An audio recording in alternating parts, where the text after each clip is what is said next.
अज़ीज़ तलबा व तालिबात,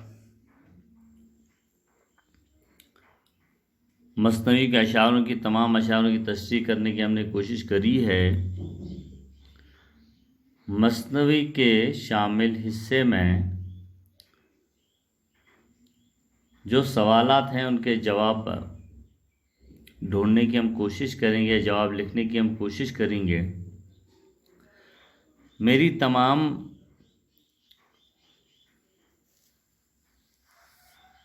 तलबा से गुजारिश है कि वो इस मसनवी को खुद भी पढ़ें और उसके बाद इसके जवाबात ढूंढने की कोशिश करेंगे,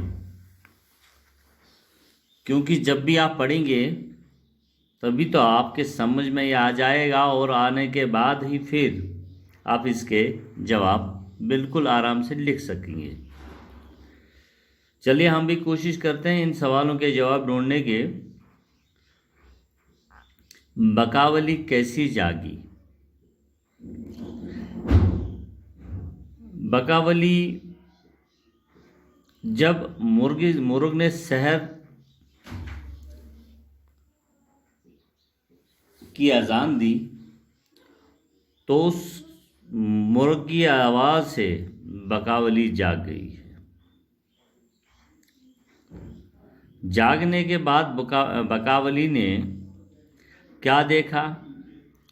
जागने के बाद बकावली ने जब आंखें मलती हुई हौज पर मुंह धोने की गरज से आई तो बकावली ने देखा कि उस हौज के किनारे, जिसे वो फूलों में सबसे ज़्यादा पसंद करती थी, वो फूल गायब है, यानी कि बकावली का फूल।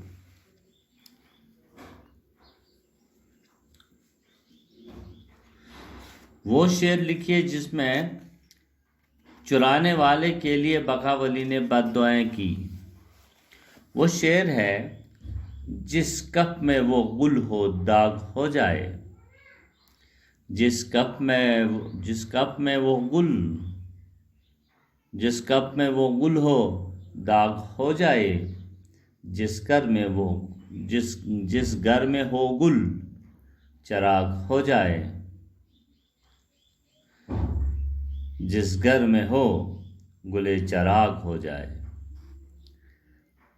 शेर, जिस कप में वो गुल हो दाग हो जाए, जिस घर में हो गुले चराग हो जाए। मसनवी में किन किन फूलों और पौधों का जिक्र किया गया है? देखिए, मसनवी में बहुत सारे फूलों का जो है और पौधों का जिक्र किया गया है, जैसे कि सोहन है, सोसन है, नरगिस है, सुंबल है, शमशाद है, बेद है। और इसमें एक अहम सवाल यह है कि मसनवी में मज़कूरा किरदारों के नाम लिखिए। देखिए, जहाँ तक इस गुल्ली बकावली इस मसनवी में जहाँ तक जो हमारे निसाब में शामिल हैं, जो इसमें किरदार हैं, एक है बकावगुल, दूसरा है बकावली, तीसरा है ताजुल मुलूक और उसके बाद सुमन परी है। इसके अलावा सुंबल है, सोसन है, नरगिस है, शमशाद है, यानी फूल वगैरह है। लेकिन मसनवी में इन्हीं किरदारों की हैसियत से शामिल किया गया है। मसनवी इन्हीं किरदारों की हैसियत में से शामिल किया गया है।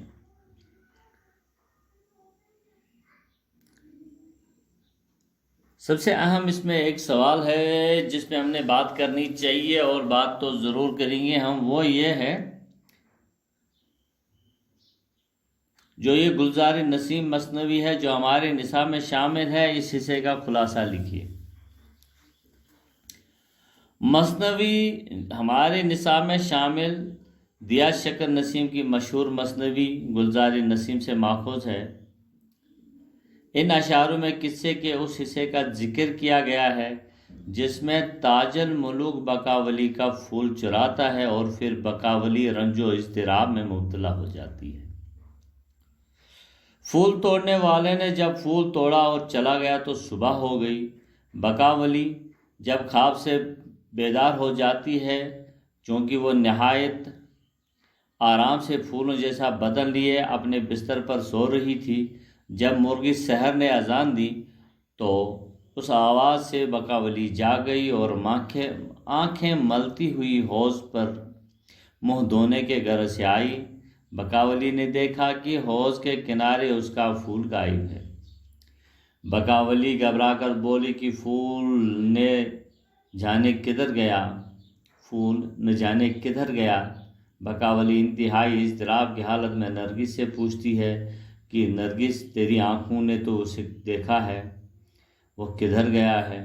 सूसन से पूछती है कि तू तो सरापा ज़बान ही ज़बान है, तू कुछ बता कि फूल कहाँ गया है। बेचैनी की हालत में बकावली संबल से कहती है कि तेरे जुल्फों से कोड़ा बन जाता है, तो वो कोड़ा मुझे दे दे ताकि मैं चोर के उस कोड़े से मैं चोर की खाल खींच डालूं। फिर शमशाद से मुखातिब होती है, वो कहती है कि चोर को सूली पर चढ़ा दे। बकावली का गुस्सा देखकर नौकरानियां घबरा गईं और एक दूसरे से फूल की चोरी हो जाने का राज पूछने लगी। जब किसी तरह भी फूल का पता न मिल पाया तो बकावली परेशानी की वजह से उस हालत में कहने लगी कि ए खुदा, ये मेरे साथ क्या हुआ। फूल के चुराए जाने की वजह मालूम न होने पर बद्दुआएं दी जाने लगी और कि जिस हाथ में वो फूल हो वो हाथ दागदार हो जाए, यानी कि वो हाथ ज़ाया हो जाए। जिस घर में वो फूल है वो घर बिखर जाए, टूट जाए, वो घर वीरान हो जाए। और फिर बकावली बोली कि नौकरानियों की लापरवाही की वजह से फूल चोरी हुआ। वो कहने लगी कि मेरा वो फूल मुझे अपने आँखों से भी ज़्यादा प्यारा था। बकावली सुंबल से कहती है कि ए सुंबल, तुमने अपने लंबे लंबे बालों से इसकी मशकें क्यों नहीं कसी, यानी उसे क्यों नहीं, उसके हाथ क्यों नहीं बांध के रखा। इस तरह बकावली आवाज़ारी करने लगी। ज़मीन पर शोर और गुल सुनकर लरजने लगी। बाग में जितने पेड़ थे वो फूलों के बाग फूल के गायब होने पर सोच में खड़े थे कि फूल आखिर किसने चुराया। और हर एक पत्ता हिल हाथ मल रहा था।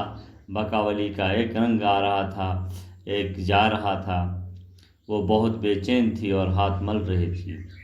हाथ मलते ही बकावली ने देखा कि उसकी अंगूठी में जो ढीली डाली अंगूठी है वो उसकी अपनी नहीं है। उस पर उसे ये सबूत मिला कि जिसने अंगूठी बदल ली है उसने फूल भी चुराया है।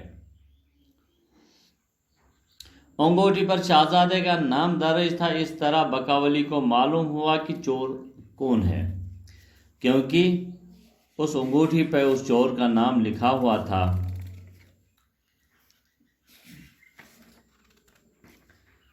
और फिर बकावली हाथ मल कर कहने लगी कि वो बदजा तो मेरी अंगूठी भी बदल कर ले गया है। हाय, किस कदर दुख और अफसोस की बात है। बकावली गुस्से में आकर कहने लगी कि जिसने मुझे सोते में हाथ लगाया, अगर वो मुझे मिल जाए तो मैं उससे निपट लूँ।